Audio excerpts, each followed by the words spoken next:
Subscribe now and press the bell icon. Never miss an update.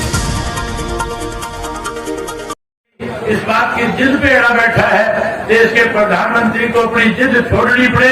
इसके लिए साथियों, आपको इस आंदोलन में और बड़ी भूमिका निभानी पड़ेगी। मैं उम्मीद करूंगा कि हमारे इस इलाके के लोग ज्यादा बड़ी संख्या में जाकर के उस आंदोलन को मजबूत करने का काम करेंगे। यहाँ साथियों, मेरे इस्तीफे की बारी बारी से जिक्र किया जा रहा था। मैंने इस्तीफा क्यों दिया, मुझे इस्तीफा क्यों देना पड़ा। साथियों, मैं आपको इसका कारण बताना चाहूंगा। हरियाणा की विधानसभा का सत्र चल रहा था, जहां विपक्ष कांग्रेस की सबसे बड़ी पार्टी थी। कांग्रेस की जिम्मेवारी बनती थी कि सरकार के खिलाफ किसानों की लड़ाई के लिए किसान के साथ न्याय हो, किसान की बात को लोकसभा में, केंद्र में प्रधानमंत्री तक पहुंचाया जा सके। इसके लिए हमें उनकी आवाज जहां विधानसभा में उठानी चाहिए थी, जहां उनकी लड़ाई लड़नी चाहिए थी, जहां कांग्रेस को कामरों को प्रस्ताव देना चाहिए था।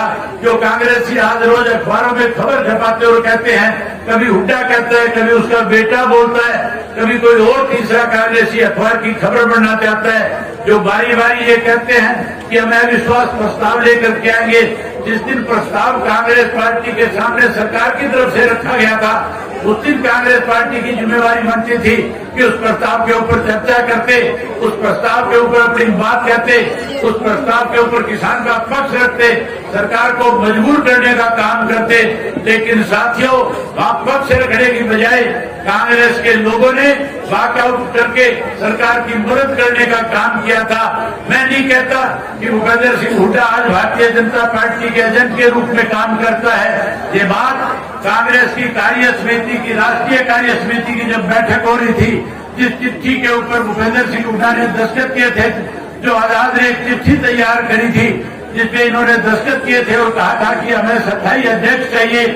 उस वक्त जब मीटिंग दोबारा हुई थी, उस मीटिंग के अंदर कांग्रेस की अध्यक्ष कुमारी शैलजा जी ने सब मीटिंग में ये बात कही थी कि भूपेंद्र सिंह हुड्डा, जिनको कांग्रेस को मजबूत करना चाहिए था, जिस हुड्डा को कांग्रेस ने 10 साल मुख्यमंत्री बना करके रखा, जिसको 3 बार लोकसभा का मेंबर बनाने का काम किया, आज वही व्यक्ति कांग्रेस की पीठ में छुरा घोंप रहा है। उसने यहाँ तक भी नहीं, उसने ये भी कहा कि आज भी भारतीय जनता पार्टी के एजेंट के रूप में काम कर रहा है। उसने बताया था कि किस तरह से भारतीय जनता पार्टी का राज्यसभा के लिए उम्मीदवार जो सुभाष चंद्रा बना था, किस तरह से भूपेंद्र सिंह हुड्डा ने अपना बैलेट पेपर खाली छोड़ दिया, कैसे अपने साथियों की पेन की स्याही बदलने का काम किया था। वही उसके साथ साथ साथियों, ये भी कहा गया था कि अपने बेटे को राज्यसभा का मेंबर बनाने के लिए सरकार से हाथ मिला लिया था। और अब जब सरकार के सामने किसान का पक्ष रखना चाहिए था, तो उस वक्त विधानसभा छोड़ करके वॉकआउट करके बाहर चला गया था। ये लोग आज भी भारतीय जनता पार्टी की कैसे ताकत बढ़ी रहे, इसके लिए एजेंट के रूप में काम कर रहे हैं। इसलिए आम आदमी की जिम्मेवारी बन जाती है। इंडियन नेशनल लोकल पार्टी तो चौधरी देवीलाल का लगाया हुआ पौधा है। चौधरी देवीलाल ने सदैव किसान के साथ खड़े होकर के, कमजोर वर्ग के लोगों के साथ खड़े होकर के न्याय कराने का काम किया। कुछ लोगों ने चौधरी देवीलाल के नाम पे इस प्रदेश में दाव लगाने का काम किया। कुछ लोगों ने जननायक के नाम से चौधरी देवीलाल का फोटो लोगों को दिखा करके विधानसभा में पहुंचने का काम किया। उनमें बहुत सारे ऐसे लोग थे जो धरनों में जाया करते थे और कहते थे, हम किसान के साथ पहले हैं, हम सरकार के साथ बाद में हैं। आज वो लोग कहीं दिखाई नहीं देते। यहाँ तक भी कहा गया था, जिस दिन पीपली के अंदर लाठीचार्ज हुआ था, पीपली में किसानों के ऊपर पुलिस लाठियां बरसा रही थी, तो जननायक पार्टी के लोग कह रहे थे कि हमने जो लाठियां किसान के पीठ पे पड़ी है, वो लाठी किसान के लिए चौधरी देवीलाल के पीठ पे पड़ी है। उनको इस बात का शायद एहसास नहीं था कि चौधरी देवीलाल ने सदा लोगों की लड़ाई लड़ने का काम किया है। तुम लोगों ने तो चौधरी देवीलाल की नीतियों को बीजेपी की गिरवी रखने का काम किया है। एक वक्त तुम्हारे लिए ऐसा इस प्रदेश में खड़ा हो जाएगा कि आप लोग को कोई ब्याह शादी का कार्ड भी नहीं देगा। आज तो हालात उससे भी ज्यादा अवसर हो गए साथियों। आज तो कहीं अगर किसी के घर में दुख हो जाए, ये जेजेपी के लोग किसी के गोडाउन में नहीं जा सकते। अगर जाए तो लोग खड़े होकर के चले जाते हैं। आज अगर अपने घर में भी जाते हैं तो सिक्योरिटी के साथ जाना पड़ता है। कहीं घर में कोई विवाद ना खड़ा हो जाए, कहीं बच्चे सामने से सवाल करना ना शुरू कर दे।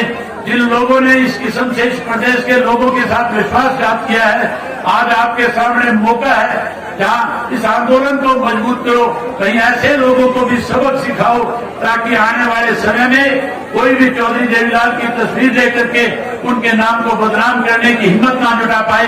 चौधरी देवीलाल ने सदा इस प्रदेश को, इस देश को, इस देश के किसान को मजबूत करने का काम किया है। साथियों, आपसे बस केवल यही अनुरोध करना चाहूंगा कि आप चाहते हो कि चौधरी देवीलाल की नीति इस देश में लागू हो, चौधरी देवीलाल का नाम सदा सदा के लिए अमर हो, तो जहां इनको सबक सिखाओ, नहीं इस आंदोलन में बड़ी भूमिका निभाने का काम करना, यही बात आपसे करने के लिए आया था। आप सबने मेरी बात सुनी, आप सबका बहुत धन्यवाद। जय हिंद, जय हरियाणा। अभी चाय पी के जाए, चाय का प्रबंध है बराबर में, सारे चाय पी के जाना। और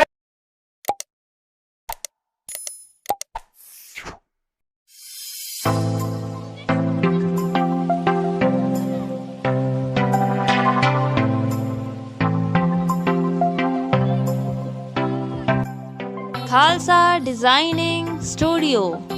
खालसा डिजाइनिंग स्टूडियो एक सभ्याचार की जीती जागती मिसाल। तो पता है basement CSF 21 near 7 days shop, Ajay Vihar, HUDA sector 20, Sirsa, Haryana. संपर्क करें इस नंबर पर 7206163144। दूसरा नंबर है 7082770144।